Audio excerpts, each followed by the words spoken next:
Hey everybody, welcome to the Going Analog podcast, the podcast in which three board gamers each pick a game and topic to discuss, usually. Except today, you guys are really lucky because it is our 150th episode. They're so lucky. Super lucky. So lucky. In fact, we are all going to go over our top 150 games. Just kidding. It's not going to happen. Right. So we wanted to celebrate with somebody very important to us and the podcast, of course. So we had our super editor, Mike Zipkin, join us today. Hi, Mike. Hi, guys. What's up, Good Mike? to be here. Mike is a prolific board gamer, a great editor for us, edits lots of things, videos and podcasts and everything, and our ultimate Beige gamer, our favorite Beige gamer. So excited to talk to you as usual. And instead of 150 games, we're each going to talk about our all-time top 10 games, which was very, very difficult for me. So we will discuss how we did it and as of this moment, what that top 10 would be.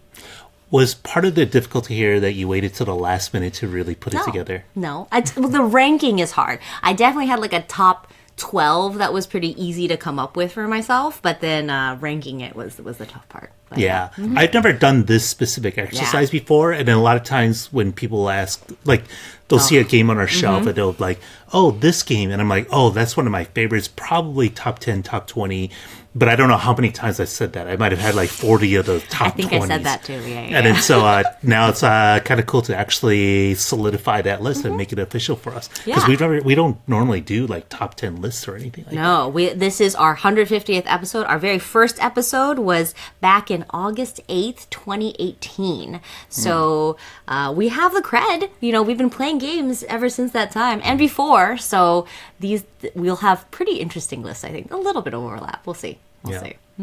So how did you pick your top 10, Mike?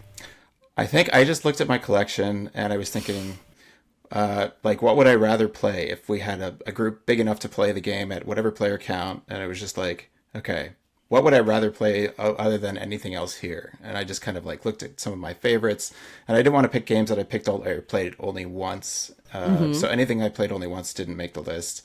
And there's a lot I haven't even played in my collection, so I just feel guilty looking at all the games that I think could be on this list, but I just haven't had the time to play. Yeah, we just like making you feel bad. So that's the goal. Yeah, that worked. But yeah, everybody always asks, like when they come in and see my collection, they always ask, like, what's your favorite game? And so I always give the same answer, and so it's going to be the same answer here. Okay. By the way, should we explain to people why we call him a beige gamer? It's it. Because of the color of my skin. Yeah, if you're not extremely watching this on beige. YouTube, you might not quite understand this. Or if you are watching on YouTube, you might be like, what are they talking about? No, he looks incredibly beige. So we make fun of Mike, but he likes this name, I think. I totally love it. I own it. Yeah. You know, what qualifies as a beige game to you, Mike, that you love? Something old German. Kind of, they call it like OG games on some of the forums and shows that I watch on YouTube. So I'm an OG gamer. I tend to like games that are from Europe, that are high in interaction, low on rules overhead. So elegance and beige is fine. I like beige. And I would say usually the boxes are quite beige. So. Yeah, I think that's where it originated from. Was like if you look at Mike's preference for games, they're usually a little plainer looking, a little less colorful. Well, we'll see. We'll see what the most colorful of your beige games will be at the end of this top 10 list too. Okay.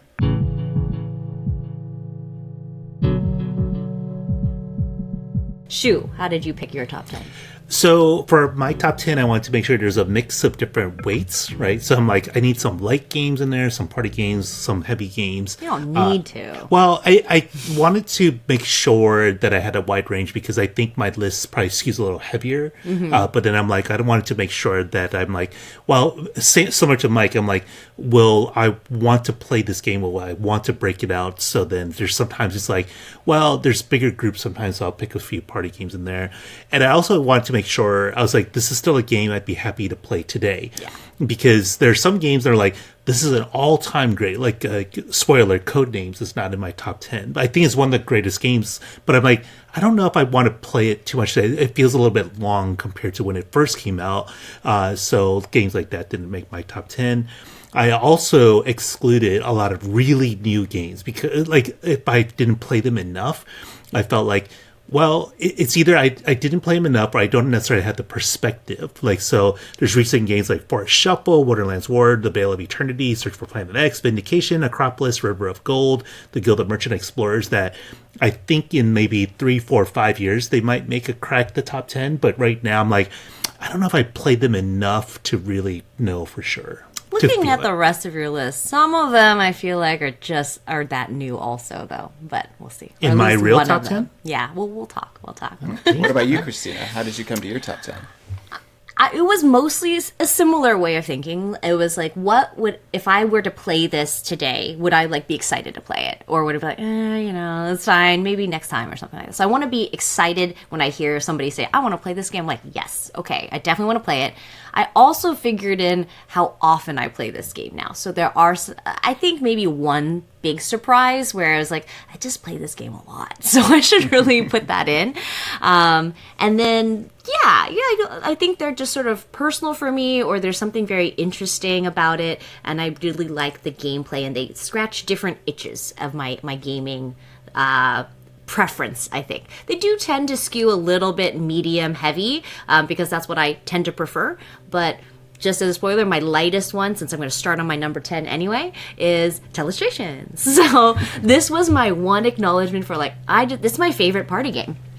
And that's never going to change, I think. Telestrations is not, and it's, some would argue maybe not even a game the way that we play it, but for a party game, I don't care about winning oftentimes. And so it's about, I always have fun with Telestrations. When I have a big enough group, it's basically telephone Pictionary. I don't even think there's a designer credited for this game because people would just play it with pieces of paper for a long time. But what I like about Telestrations is that there's a flip notebook for everybody, and we use dry erase markers so you can keep playing it. And we do not play for points. We don't even use the cards that come in the box. They could still be in shrink wrap. I have no idea. And we just have everybody write their own phrase or word that they want the next person to draw. You write that phrase down, you pass it on, the next person draws it, etc. It's just hilarious. Lots of things show up, and I always have a great time with it. So that's my number 10. Nice. Yeah, I've had so much fun playing that with you guys. Like, I bought it, and I don't think I've played my copy. But you guys sold me on it. It was like, we had so much fun playing it at your parties. Yeah. It's a classic. Mm-hmm. Yeah. Number 10s? Where are we going to go? On? You I call. don't know. You're the host. Okay. Call up. Shu, number 10. All right. My number 10 is this one. If you're watching, if you're watching on YouTube, we're holding up the boxes. This is Rising Sun. You should actually see. I forgot that we had our copy signed so impressive. by the designer, for Eric Lang. Yeah. Mm-hmm. So, Rising Sun. The quick version is it's a Japanese mythology-based game.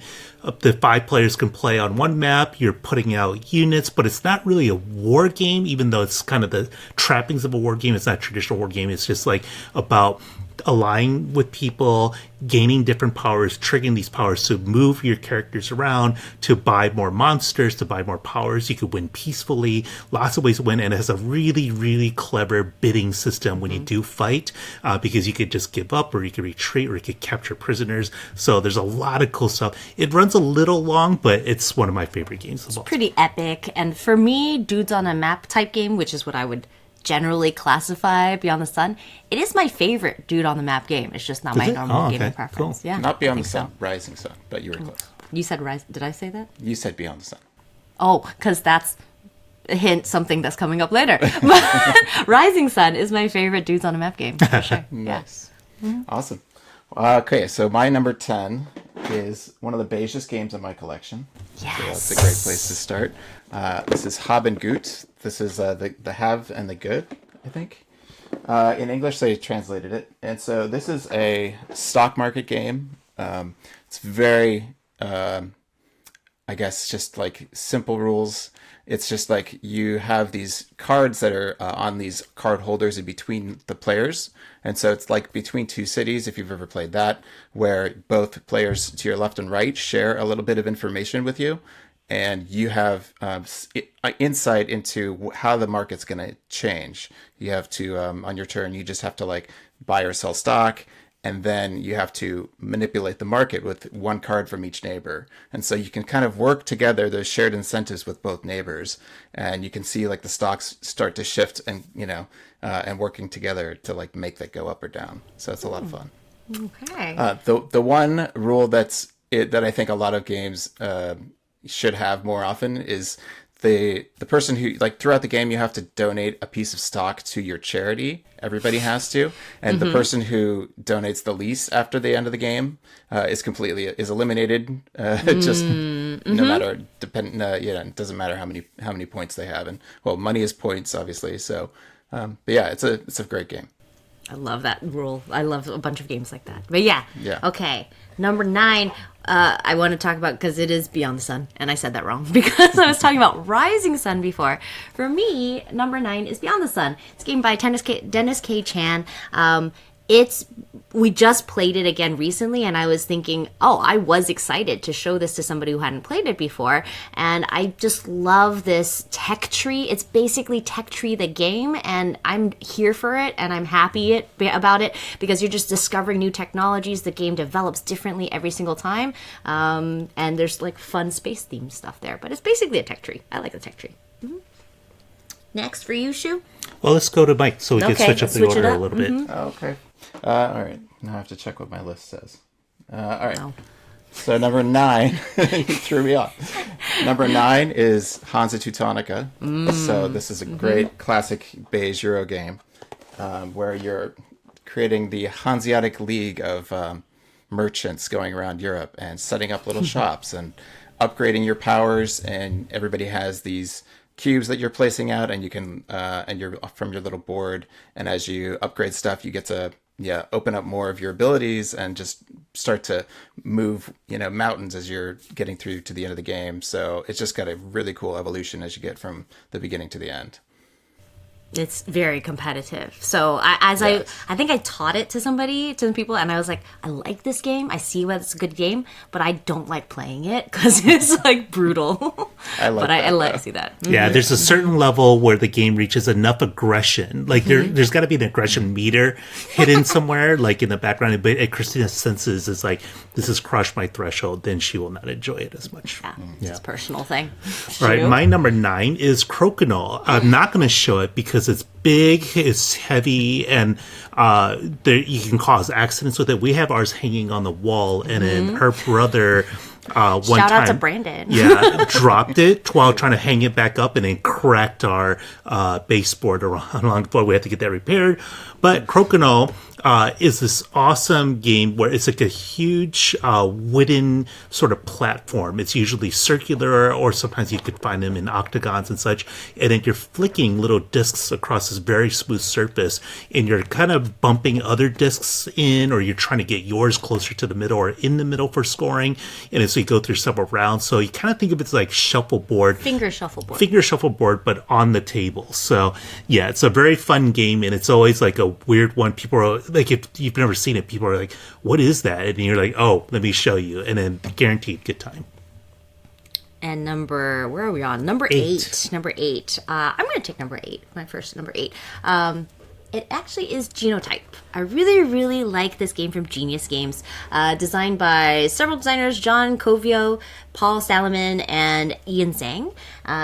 It really, really appeals to my bio background. So that was my major in biological sciences.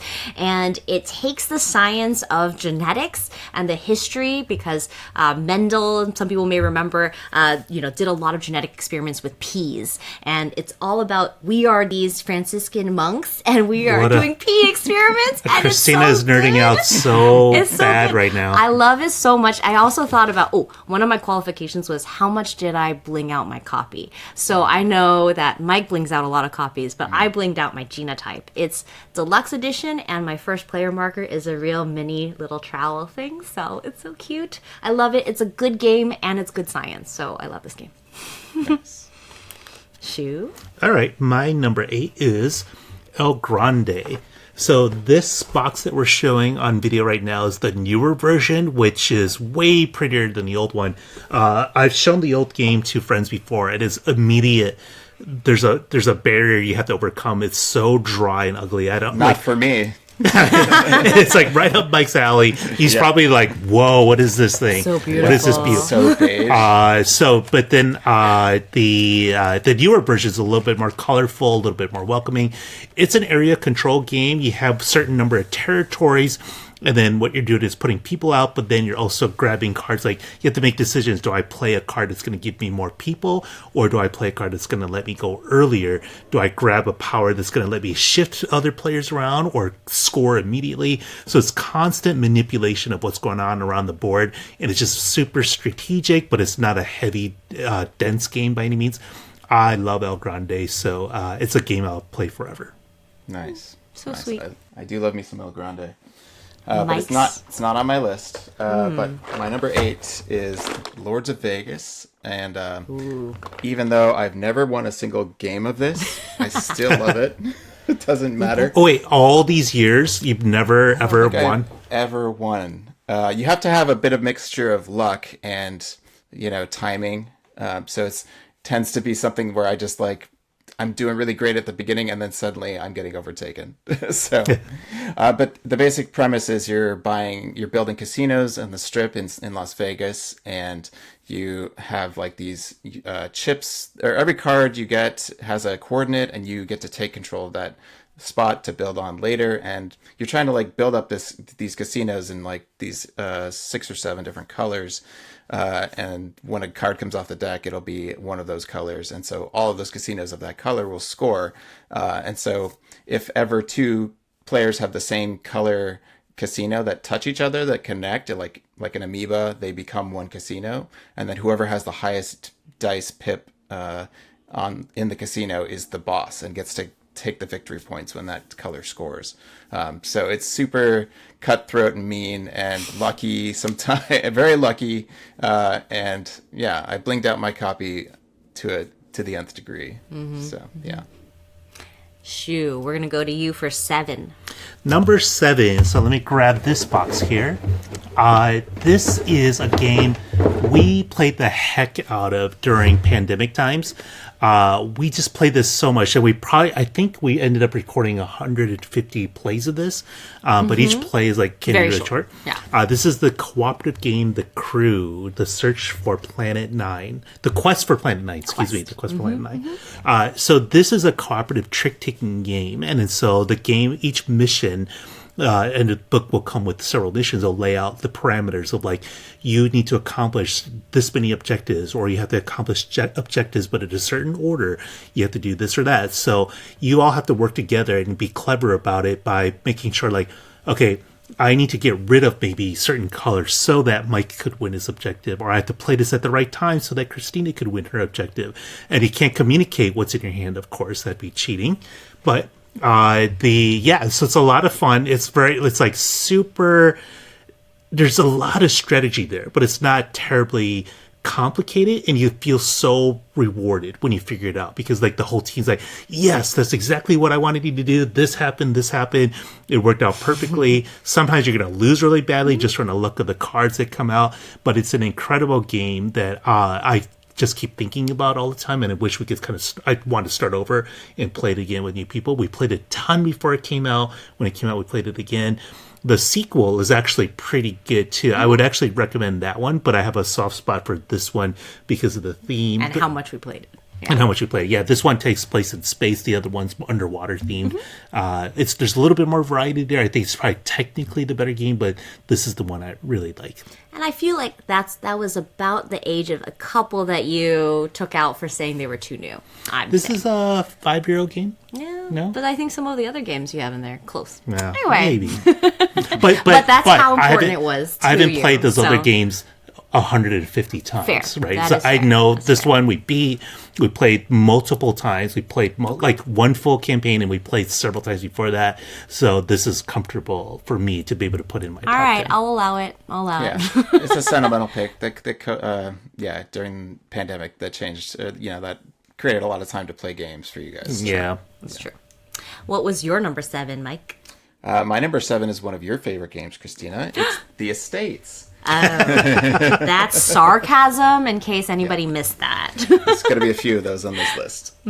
So The Estates is like one of the meanest games I've ever played. It's incredibly mean. So you're basically like trying to build these different skyscrapers in the middle of the board, but every single piece of the skyscraper is an auction. And so everything you do, on your turn is you're auctioning something else off. And so it could be your piece, it could be something you need, or it could be something that one of your opponents really wants. And so timing everything just right so that if you build it, you have to pay for it.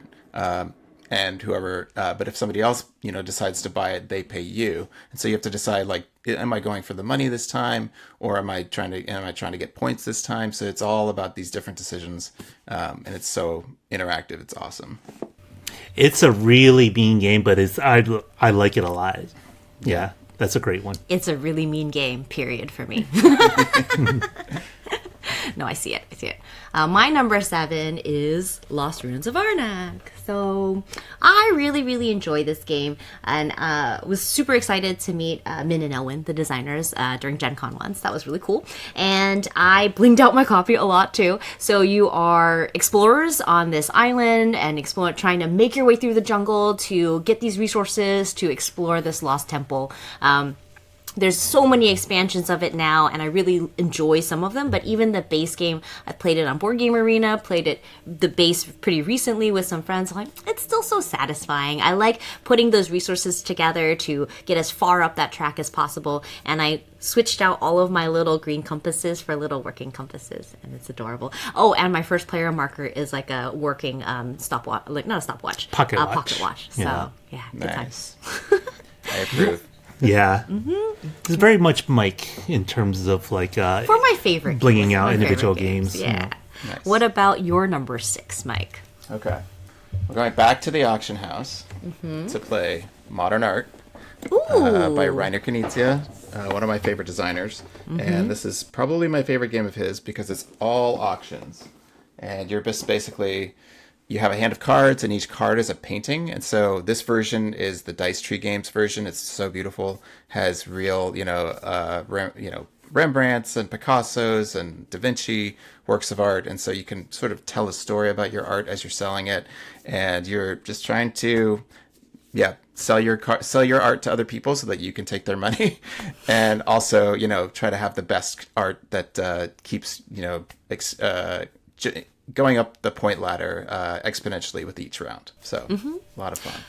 My favorite part about that game is that there's different types of auctions. Yeah. That, To mix it up. Yeah, so it's like sometimes it's like everyone bid at once, the highest bid wins. Sometimes it's like you go around a circle and keep outbidding the other person and things like that. So I think there's like maybe 4 different types of auctions that could come up. So that's the best part of that game for me. Really cool. When we had Rainer Knizia on, call out, name dropping, Rainer Knizia on our podcast, he actually talked about how there was a whole exhibit on the different editions that they've put out of modern art someplace in Germany. And that would have been so cool to see because we have the little Oink version, which I love because it's so small and it comes with a tiny little easel to present your art on. So This one comes with metal coins, auctioneer's gavel, and the easel as well. So, and you didn't have to get that gavel; it was already in there. Yeah, I mean, probably spent $60 on it, but it came pre-blinged, so it was great.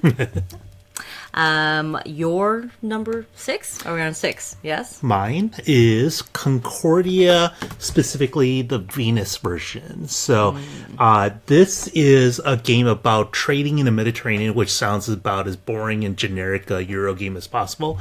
But it's a Mike's kind of thing. But all the gameplay, so you have this map, and then you're moving your either your colonists or your trade ships around the map to establish different trading posts around the map, and you want to get there first because they get more expensive the more people that are laying down houses there. But all the gameplay takes place with your hand of cards, and everyone starts with the same hand of cards. You'll play it, you'll activate some power, and then you have to play. There's one more card that you could play to pick up all those cards you could play and start over again. You could buy more cards. Eventually, people start to develop different powers or different kind of ways of playing just due to their deck composition. Sorry, not composure. But anyways, it's a really awesome game. But I like the Venus edition specifically because you could play in teams of 2. So you could do 2v2 or 2v2v2. Which is really awesome because it doesn't, like a 6-player game of Concordia Venus doesn't take that long for a 6-player Euro game, because on your turn, or it doesn't feel that long because whenever you play, your partner gets to do an action as well. So it always feels kind of like a 3-player game because you're constantly doing something. It feels so. It's a fantastic game, and it's one of my all-time favorite Euro games. So good. That one's good too. My number 6 is A Feast for Odin. I was only number 6. I thought this would be higher for you. I know. I was deciding between this and another Uwe, and I love Feast for Odin a lot. Every time I play it, I love it. But for me, the only big thing is every time I want to play it again, I have to think about how do the rules work again, things like that. It's like worker placement, It is worker placement, Yeah. like a lot of Uwe Rosenberg games. But there's an added polyomino element, which I love, but it's just like a bigger obstacle to get to when I want to replay it, I think, than the other Uwe that I picked. So it's my number 6, but I love it. It's great.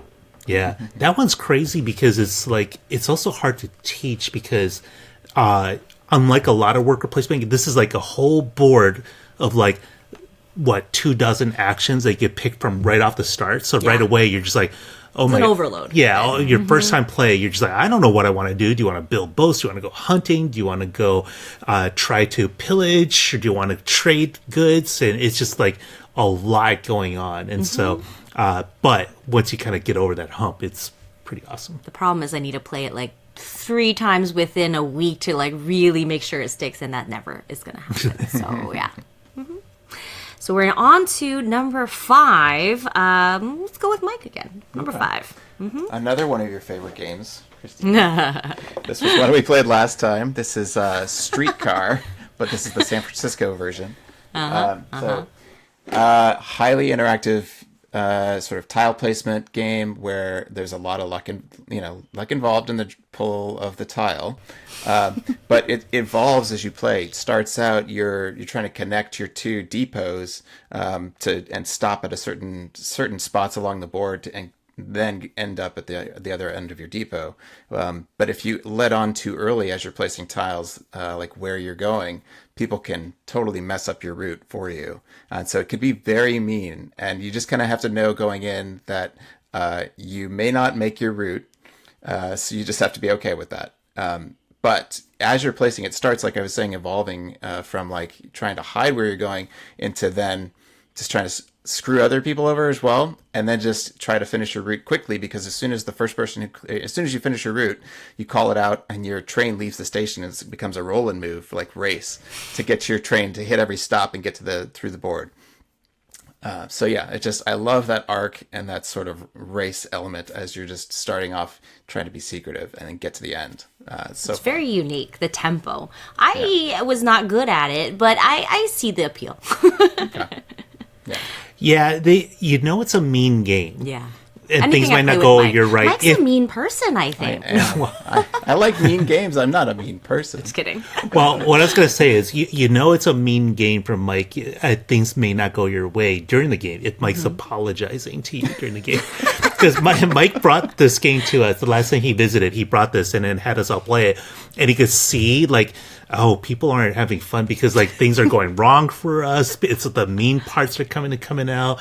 Our routes aren't getting finished, and then you're just I did all this work to kind of build this route, and then it wasn't happening. And then Mike was just kind of I'm sorry. It's a little zany. I think it's fast enough that I'm cool with it. I think you have one good game and you kind of pick it up and you're like, okay, I can see why this is fun. Shu? Okay, I'm going to go in another direction and do a party game, my party game, Hive Mind. So this is the newer edition from Calliope Games, and this is designed by Richard Garfield of Magic the Gathering fame. And the basic idea is super simple premise, like however many players you have, the game will ask you prompts, or you can make up your own. So, for example, name 5 Marvel movies, or name 4 brands of cars, or name 3 things you find in a refrigerator. Whatever that is, you write them down, and then when everyone's ready, you read those one by one. So one player would like, okay, my first Marvel movie is The Avengers. And then you raise your hand, and you see how many other people at the table raise their hand, and all those people who just raised their hand will score that many points. So if they're playing a 10-player game and 6 people pick the Avengers answer scores 6 points. Basically, you're trying to think, like as the name indicates, like the hive, right? So you're trying to get popular answers. So it's the opposite of a classic game called Categories, where you're trying to come up with unique answers. You're just like, what will people at the table think of? Like, what is this table going to write? And then you try to match them as closely as possible. And it just becomes a lot of fun because inevitably you're going to go off and think everyone's going to say this, and then no one will say it. You don't score very many points that way. And then so it's just a lot of fun, at least a lot of fun conversations and fun arguing about Get like, to know people. why would you pick the Avengers over Endgame or blah blah blah. So things like that. So it's one of my favorite party games. Mm-hmm. And my number 5 is actually Shards of Infinity. So it is my ideal of a deck builder. So that's why, it's because I play it so much. Not the physical game actually, but I play it on mobile pretty much every day. I have 10 games going on with one person, but it's fine. And I just don't get tired of it. It's like just a simple deck builder, but the added sort of edges to it to make it more competitive, I really, really enjoy. So you're like a normal deck builder, you start with a basic hand, you may buy new cards to improve your hand, but you have this added resource of combat. So you're also trying to take down the other people's health. And so your win conditions can be like, yeah, I can just kill you, which is fine, I win. But there's also this extra aspect of mastery. So as you build up and play cards, you can improve this mastery sort of resource that you never spend, but as you reach different milestones, cards will get more powerful. And then if you ever reach 30, then you auto win if you play a specific shard card. So that tension between like, oh no, I'm about to die, but I'm also about to reach 30 mastery, what can I do first, is really thrilling. And they're quick games and I love them, and I still play a lot of Shards of Infinity every day. So yeah, I love this game because it doesn't end like Dominion's a classic deck builder, but it's just sort of like, all right, we're done, count up the points. All right, it's who has the most points. A lot of games are like that, but this one like builds up to a climax because it's just like, oh man, like everyone's like at the table is freaking out because Christina is at 29 mastery. She gets 30 and then draws this card. She gets infinite power. It destroys everyone. But other people have like hits of like 20 combat in one hand, things like that. So things really scale up and you reach this big climax. So I love that version. Yeah, and it doesn't overstay its welcome. Only recently I decided, I'm like, this is my favorite deck building game because we got the physical version.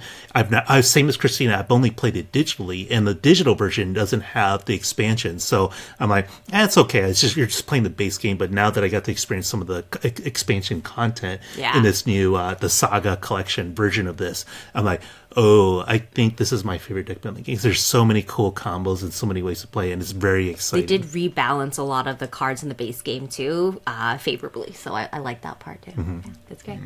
Nice. All right, number 4. Let's go back to Mike. Okay. This game was too big to carry into this room, so I brought the box lid. So, Railways of the World. I need to find the designer's name. You guys are throwing out designer names. But the Railways guy. The Railways. I think that might be Martin Wallace. Actually, I think it is. So Railways of the World is just a huge map sometimes, or if you're playing with a smaller player count, you can shrink it. But you can play up to 6, and you can do the entire west or like Midwest to the west coast of the United States. And every city has different goods that want to go to different places, and so you're just constantly balancing your how much do I want to spend to build out my railroad tracks, and where's my next evolution going to hit, like. Because as you're playing, the years are progressing, and your trains get faster and can travel farther, and so you have to be able to like deliver more cubes later in the game. So you have to plan early on, and I love that. I love games with evolutions, like it sounds like Shards of Infinity does, and like Streetcar did, where you're not doing the same thing you were at the beginning of the game by the end of the game. So yeah. I'm really happy Mike's doing this with us because our choices are so diverse and so different. Like Christina and I will probably tend to, because we play games together. So haven't overlapped. We haven't overlapped, but we're like kind of. I like all the games you've brought up. I like all the games you brought up. So sweet, so romantic. You guys are so cute. But yeah, interesting, because like a lot of them I've played of yours, and I do like some of them. And as you noted, I don't like some of them also, but it's fun. Yeah, I should have just made my top 10. The top 10 games Christina hates that I've played. My number one, I hate it. Oh, that'll be another topic, but sort of negative. We'll see. Number 4 for Shoe. Let's go in the same order. Okay. This is my number 4, Great Western Trail from Alexander Pfister. This cover you're looking at is the 2nd edition. Definitely get this one because this cover is like 5 million times better than the original cover that is constantly mocked. I think they could finally get over that because there's a new cover now. The board's been redone as a little prettier of a game, and they fixed one problematic element of the original game that kind of like now you can play it guilt-free. But the basic idea is a little bit of deck building, a little bit of worker placement. You have these cattle handlers, I guess, is what rancheros. I don't know. We're Cowboys? we ranchers. Cowboys. We're cowboys. It could be cowgirls. It's cowboy, cowgirl, Okay. cow person. Cow person. Exclusive. But you will go along this trail, and then you started one city, you'll end up in Kansas City, and then deliver cows onto the train, which will score you points. But the trains will start to progress, and then they'll be like take you to farther and farther cities that are worth more points for those deliveries. Along the way on that trail, you will customize those trails. The players build out the board. So eventually you build buildings that will allow you to do other things like skip moves, buy better cows, get other resources, move the trains and all this stuff. It's like really, really great, a kind of different feeling Euro game from a lot of others. So I love it. Yeah, it's just a great game. And then there's, because of the different ways that the players will build out the boards, and then there's different buildings because each building tile is double-sided. You only play with one of the sides, so you can mix and match these to make for a different experience each time. And then it's been so popular, they've since come out, like the original has an expansion, and including the 2nd edition also has the same expansion, but then they've come out with 2 sequels, and then there's a third sequel coming out. It's like a streamlined version. Yeah, streamlined that's version. on Board Game Arena also. It's called El Paso. Yeah, Great Western Trail, El Paso. But my other favorite one in the series is Great Western Trail, New Zealand. That's your favorite. Which is a great one as well. But that one's a little bit more, like if I had to pick one of them, I was deciding like which one would I pick. If I could only choose one, it would be the original still. It's my favorite. I do think and then the fun part is you deliver your cattle and you start back at the beginning. So in the very beginning, our friend Tim Schafer made this joke. It's just Monopoly with cows. And I'm like, yes, I see that actually. I don't know about that. You guys are dropping names left and right. I know. Reiner Knizia, great episode. My number 4 is The Search for Lost Species. So this is my favorite deduction game, period. I think this is true, yes. So this is from Ben Rossett and Matthew O'Malley. They also did The Search for Planet X, which was the original Search For game, and this was its sequel. I had a really hard time deciding which one I like better, but I think Lost Species, because it again sort of adds on this extra theme that I like, where I'm searching for a biological lost species. So in this case, it might be in a rainforest where we haven't seen this species in decades or 100 years. Does it still exist? We don't know. But you're using these other animals that you're discovering along the way to deduce where that lost species is. I love this game. Everybody who plays it always looks like they're suffering as you're deducing where this lost species is, but it's like such a good hurt, you know? So I love it. Compared to Planet X, it adds in an extra like worker movement, and I like that when you go to these different villages for help, it's a little bit more interesting than the sort of similar mechanism in Planet X, where you get to actually take some character buffs or maybe more information, different things at villages. So it adds a couple tweaks that I really like, and I love the theme a lot. So Search for Lost Species for number 4. Nice. That's another good one. I think I like Planet X a little bit more. It's a little bit more straightforward, and I like the theme of that one. But the gameplay of Lost Species is definitely better. But I used to say those two are my favorite logic deduction games. Chronologic might be beating it. Yeah, I really, really like that. Not as good as that. You're wrong. It's not as replayable, I've heard, though. But yeah. I need to play those games. Yeah, sure. Yeah. Those are the Search For series are run by apps, so there's like a presumably infinite number of combinations that the app could kind of come up with. So, So good. All right, now we're gonna dedicate some extra time to all our top 3s. Give it a little bit more love, right? So number 3, let's start with Shu this time. Okay, so my number 3, these were starting to get hard to kind of come up with. I'm like, this is pretty important, but I'm going with Tzolk'in, the Mayan calendar. So this is an older game. It's a classic, and I remember playing it. A friend of ours showed it to us at a friend's birthday party a while ago. I'm like, this game is just amazing. So it's a worker placement game, and you're putting them out on these big wheels. There's these giant interlocked wheels, like they look like giant gears. They're sitting on a map, and there's several of them. And so what you would do is place them, and then the more you place out, the more expensive it gets. So you have to kind of balance it. So you're either placing workers or you're retrieving them. But as the day advances, you turn the central wheel, which turns all the side wheels. The day advances, and then where your worker now is at, it's not where it's at on the wheel, but the kind of board, the graphic on the board surrounding that wheel. So now all your workers that are on the table have advanced one day, and now they have access to something better than where you originally placed that character.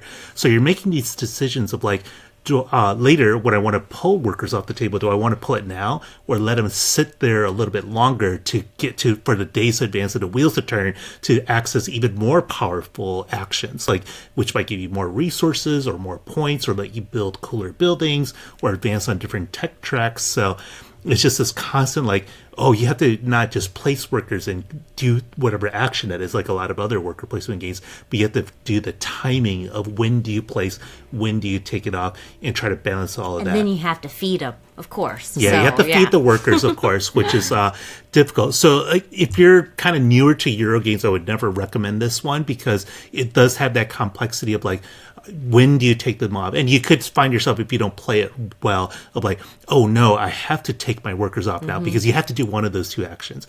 Now I have to take all my workers out because I have no more to place, and this was not the ideal time to take them off because they haven't reached the spots I wanted them to reach. So there's a little bit of that experience, but it's not terribly difficult. It's not a complex game. It's just very, very clever, and it looks cool on a table as well. And we got our gears, of course, painted. Right? Yeah, so they're a little bit more colorful. But yeah, it's just a super cool game with this interesting mechanic of like this time and just waiting and making sure your workers are going out and coming back at the right time. Really, really neat game. I really need to play that one. You've never played it? No. Yeah. I know. I don't play enough of the games that I really need to play. Yeah. Yeah, that's one if we were living near each other. If I heard that, I'd be like, immediately walking over after this. Friday, we're playing it.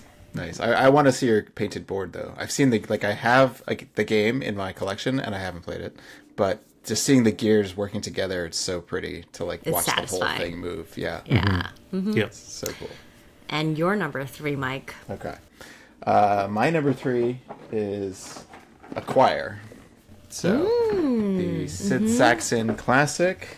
And so Acquire is a game that was made, I think, designed back in the 50s.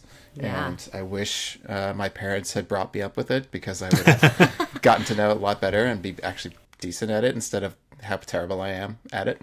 But so basically the game is you are trying to, you're playing a tile on your turn, and you have like a rack of tiles, kind of Scrabbly, and your tile goes out on the board at the coordinates like 1 through 7 or whatever, and A through F. And so it goes out onto where it belongs. And then if it's touching another tile, that becomes a hotel, corporation.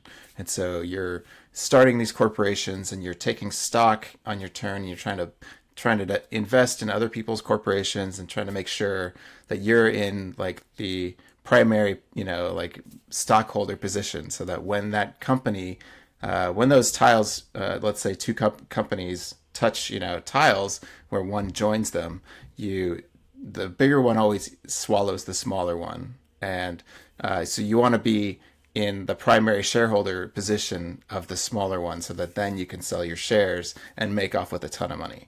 And it's just such a simple design. All you're doing is just placing a tile and buying stock, and then it comes back to you, and it turns move pretty quick.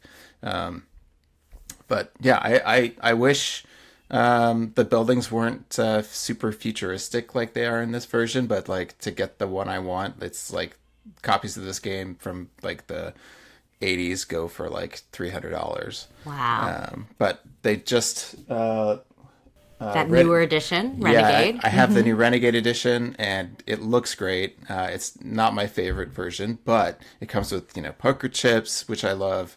It's pre-blinked. I mean, You'll deal with it. I'll I deal guess. with it. Yeah, I mean, I got rid of my old Hasbro copy, which was terrible.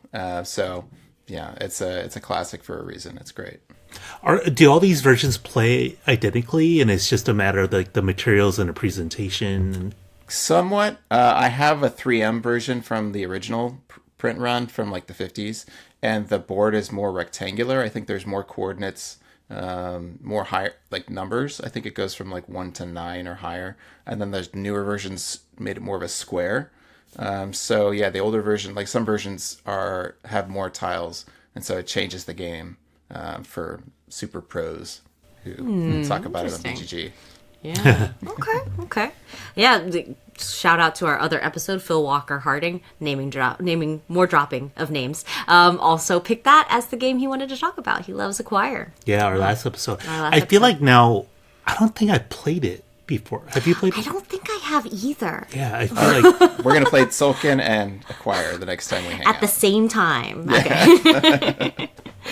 So my number 3 I see on Shoe Side. So if I could grab Caverna. Our first overlap. It took this long for us to overlap. So I was just because I love Caverna. I love A Feast for Odin. I love a good Uwe Rosenberg game with his little face looking all cute in the rule book and stuff. Between the two, because of the sort of obstacle of like relearning the rules that I have with Feast for Odin, I just always really, really enjoy Caverna. It's a little bit more sandboxy for me in this. It's a worker placement game, and we are cave dwarves. Yes, cave dwarves.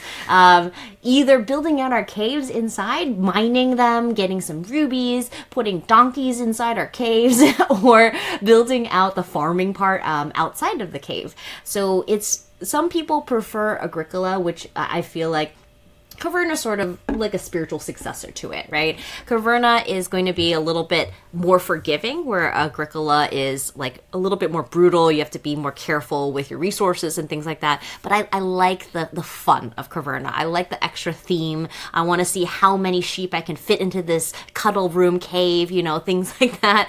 And we got this one expansion where you can have asymmetrical faction powers, essentially. And so that adds to it. And I really love the flavor of Caverna. I always enjoy it. I want to play that again. It's been a while, so I love Caverna.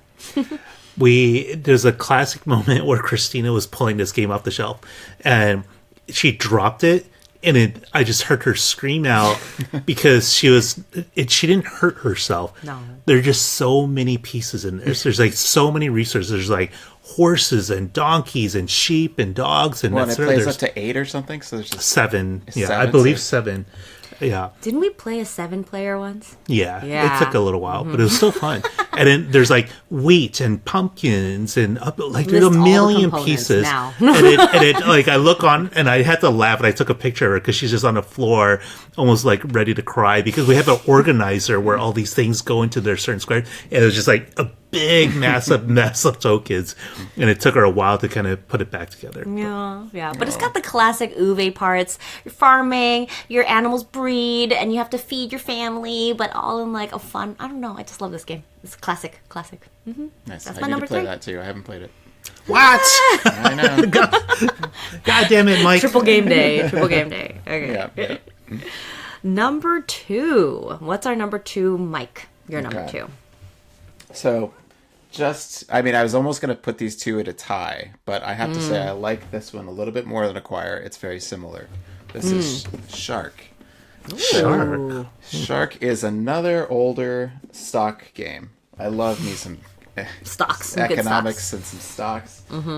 But this one's a little lighter. It plays quicker, and it's still mean because you have these different. Like, you have 5 different spots on the board where when you roll the dice, you're either going to put one in the coordinate that it tells you. So it's a dice roller or a chucker. And so you're rolling dice and building out these corporations. And then again, if they touch, like one can cut off another one and completely destroy it. Not like swallow it, but it like cuts it off. There's a theme running through a lot of your games, Mike. Yeah. Oh, I never noticed this before. Maybe you're noticing it for the first time. Yeah, I like mean games. I like interactive games. I don't necessarily want them to be mean. I love games that are interactive. Like, I don't want to be heads down, focused on what I'm doing, kind of looking at your board. I want us to be like face to face on the board.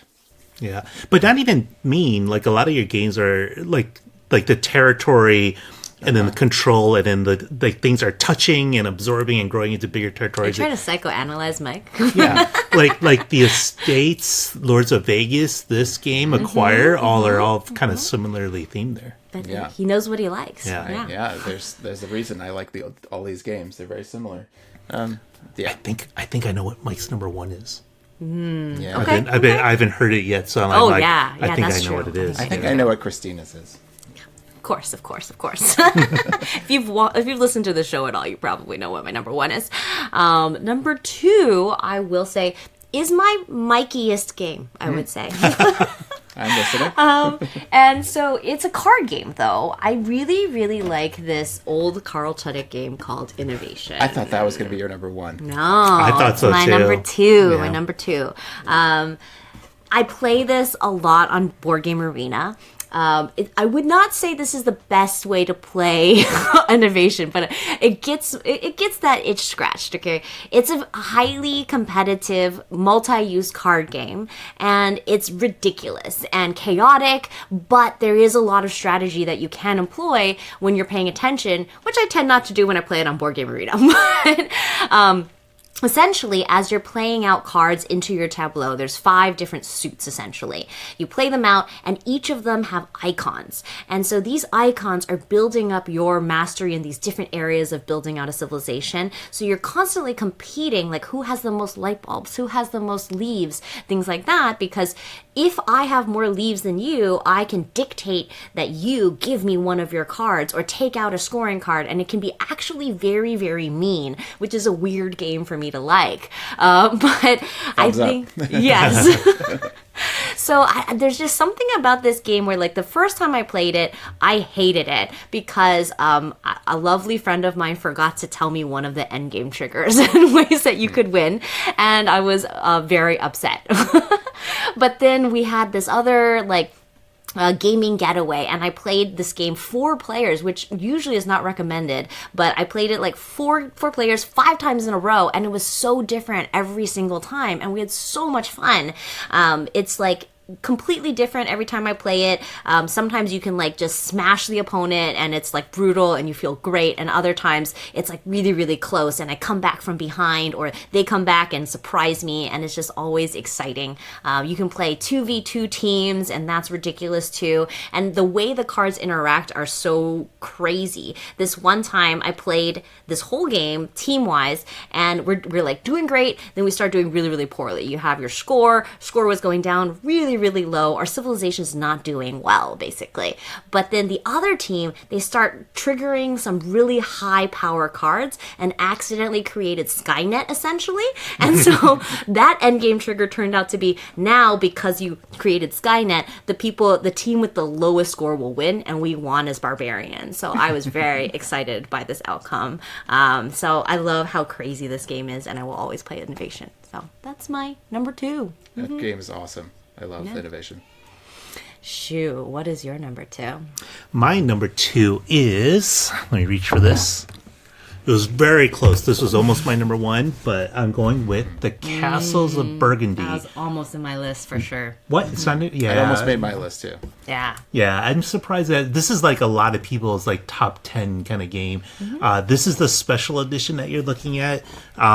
So this is a Steffenfeld game, and the idea is every round you're going to roll 2 dice, and your 2 dice, you have to figure out what you want to do with them.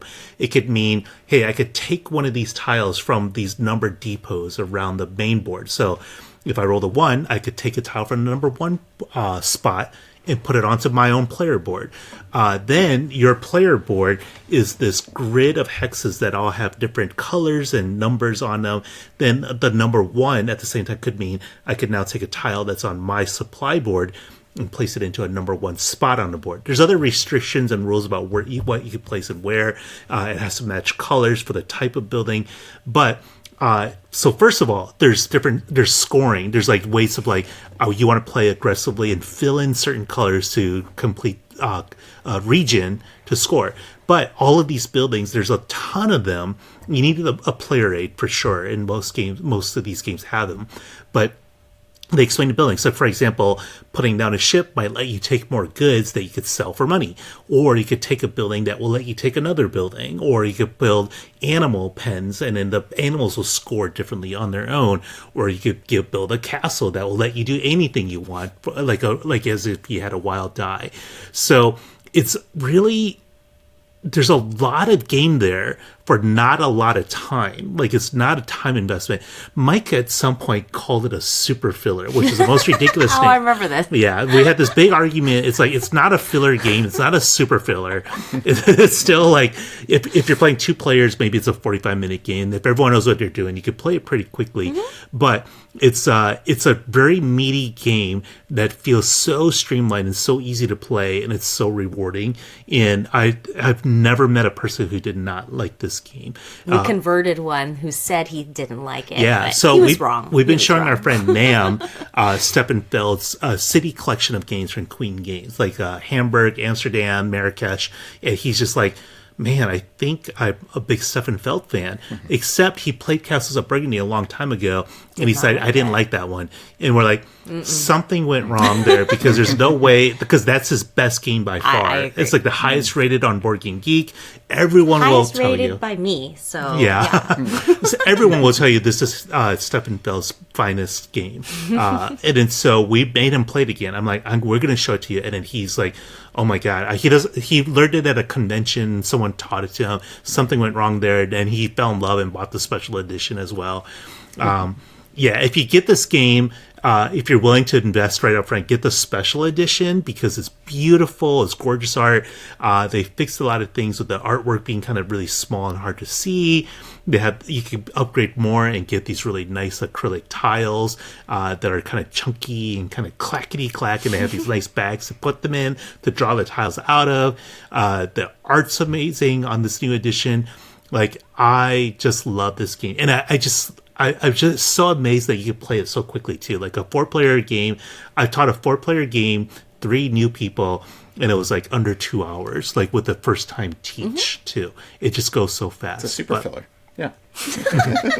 It's what is known in Mike's head as a super filler. Yes. Yeah. But absolutely fantastic game, The Castles of Burgundy. Yeah, Okay. check out the app too. The app is a great version of it. And it plays quick. It's great. It's a great super filler app. Got Yeah, it. you can play it in line for the bus. Yeah, I played on Board Game Arena pretty regularly. Yeah. So, yeah. That one's good Nice. too. Ooh, okay, so we're finally at number 1. I think we will go with Mike's. Oh, no. Should we guess what everybody's number 1 is? I know what yours is. Do mine first, because mine's going to be the least fun to talk about. Okay, Shoes number 1. What do you think it is, Mike? Christina knows, I know. but Mike, you got to guess. What's that game called? It's not Vinci anymore, but it's the other game that you have, the Super Deluxe Special Edition. Small we have World. a lot of- Is it Small World? No. No. No. He spent all that money on the Super Deluxe version. It's not Didn't even even his make the top top 110. It's a great game. It's maybe my top. Maybe it's number 11. We don't know. Didn't do top 11. I think Christina's is Arc Nova. Okay, yes, it is. But anyway, we'll talk about that soon. We're going to talk about Shoes number 1. It is Caverna. So we already covered it. Christina had it as her number 3. Yeah. Actually, I'm surprised because you used to say your favorite Uwe Rosenberg game was Feast for Odin. But at this point in my life, I think I enjoy Caverna. You've grown up and you've become wiser. Just want streamline jumping in. Yeah. That's what I feel like. So we already talked about it, but I will say one of the other things that I love about this game is like it comes with a million different rooms that you could build, right? And they all have different powers. They either help you score things or convert things. I do like this a lot better than Agricola. Obviously, Agricola wasn't in my top. It's like once this came out, I'm like, I don't think I want to play Agricola again. And we literally never touched Agricola again after that. I think I played it a couple times on Board Game Arena, but it's just such a great worker placement game. There's a bunch of choices, and the board grows as the rounds go. So it's not like eventually by the end of the game, the board's much bigger than it started with. But that's kind of great in that way of like it doesn't overwhelm you. I think like Feast for Odin can. It's like okay, the game will grow, more options will come out. It is tough. You have to think about feeding your people, your family all the time, but it's not as punishing. I think as in Agricola, it's easier to find ways to make food. It's easier to build your pastures and all that stuff. It's just like it's just a great game that has like a lot of different aspects to it. And like you said, the Forgotten Folk expansion, where you can now play as like trolls or elves or things like that, like different fantasy Rock eaters. Creatures other than doors. And then now that's a lot of fun too, because now you could like, I want to just focus on the cave part, or these people don't like the cave, they only want to be outdoors, and then so get more points there. So it's just it's my all-time favorite game. I similar to you, I used to say my favorite Uwe Rosenberg game was Le Havre, but I'm like, I'd rather play Caverna. Yeah, I think for that factor. And since Mike spoiled my number 1, surprise, surprise, it is Arc Nova. I love Arc Nova. I have so many plays of Arc Nova because I also really like the Board Game Arena implementation. They've done a really great job. The base game is on it, and also the expansion, the Marine Worlds expansion. And it's just such a great game where you are building out a modern zoo, and you are balancing both the appeal of the zoo, which brings more visitors in. So you want to play these cool animals, so then these people want to come see the animals. But at the same time, a good modern zoo is going to contribute to conservation efforts. And so I might be having these cool animals, but maybe I release them back to the wild, or I contribute to a breeding program or things like that. So it has this interesting sort of 2-point track mechanism where the appeal is a basic point, and then you're also gaining conservation points that are worth more at the end of the game. So when it first came out, these tracks sort of meet in the middle, and so if anybody they're sort of like overlapping and they go in opposite directions. So if your 2-point tokens ever reach each other, you trigger the end of the game. Then typically you would take the difference between those scores, and that would be your score. So if your markers passed, it would be a positive score, and if it didn't pass, you had a negative score. But people were really sad about that, I think. And so now the official scoring mechanism is you add 100 to that difference, so everybody gets a positive score, which is fine, and that's how Board Game Arena is scored. But I've clocked, I don't know, probably close to 100 games of it already. 100 games? Yeah, between Board Game Arena and in real life. life. I've blinged out as much of my copy as possible thanks to a great insert to Shu, and then I changed out a couple of the tokens here and there, and it's just so satisfying. I love playing these cards in my zoo. I think in some ways this is not a Mike game because it is multiplayer solitaire in a lot of ways, but because you're building out your own map, so there is a little bit of a polyomino aspect to it. But getting my zoo to fit my map and going for that as bonus points sometimes, or maybe other times I just want a lot of really big animals because I'm going to get bonus points for that. And synergizing the like base goals with my personal goals is just like, it hits everything that I like in a game, and I love building the system out. So I have maybe 5-6 games going on in Board Game Arena right now. Gosh. So Wow. I don't understand how you keep track of those games. Yeah. Like the It's so strategy. fun. Because it's very tactical, and I think I like tactical games. So it's sort of like, at the moment, I can sort of see, this is my map, these are my goals, these are the cards in hand, this is what I'm going for, and I can figure that out. So I really love it. What's your ideal player count? Because I know it's better at 2 or 3. Yeah, I would say 2 or 3. I have a lot of 2-player games online right now, and that's really, I can actually look at their zoo and care. And it actually can get pretty cutthroat when it's 2-player, especially because you're like racing for certain objectives. Or like you snag this card that you know the other person wants. So I still love Ark Nova, and if anybody wants to play, I will play with you. Yeah, you could teach me sometime. I need to play that one. And then, okay, We should gotta we guess. guess Mike's? Kalimala. Kalimala? You got it. Yes, okay. So I actually don't even have my copy here. So it's like the only game I don't have here, which is weird because it's my favorite game. But that's because it's in storage, and I'm waiting for my new Super Deluxe Edition to come out, to show up. So Kalimala is the beigest game ever. And you're basically just like, the theme is you're building textiles and you're shipping them to different parts of Europe, either by cart or by boat. And so you're kind of like trying to build that infrastructure based on these actions that you have a 3x3 grid of actions that change. They're completely dynamic. You can remove them, and shuffle them up and then like place them out randomly every single game. And so it's totally different every time you play. Not just because of the actions, but also because of what's scoring. So every city scores at a different time, and you're building these buildings, and each one of those buildings scores at a different time. And so every single game is different. The strategy changes. And so what you're trying to do with your actions is you're placing a disc on between one of those 3x3 spots on the board, the action board, and you're going to trigger both actions for yourself. But also anybody else whose discs are below you gets to have those 2 actions again.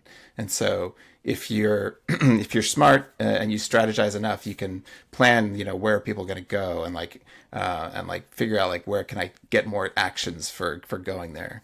So it's interactive. It's economic. It's got everything I like in a game. It's beige. It's beige. So beige. And the new version, they didn't even try to color it up. They were just like, no. People love the beige of this game, so we're just gonna keep that going. So it's very, very beige too. I remember playing it at your place and thinking, this is a really good game. I just haven't played it enough, I think, and we don't have a copy. But I remember really liking it when you showed it to us. So it was very cool. It has a minimum player count of 3, and I think that's a good count. But 4 and 5 are also good. I think it plays up to 5. I just love it. It's great. Kalimala, yes. Yeah, and it's not Indiana Jones and the Temple of Doom. People are always like, "Oh, Kalima," so gets a lot of those jokes. All right, so that was generally 30 games. I mean, our top 10 for sure. We'll get to 120 other ones some other time to get 150. But thanks for joining us, everybody, and thanks for listening to our 150th episode. Hopefully you liked listening to our favorite games. You have your opinions about our picks, and then you can let us know. Thanks to Mike, who will be editing this later. And everybody, I hope you enjoyed it. Stop listening and now go play a game. Bye. Bye.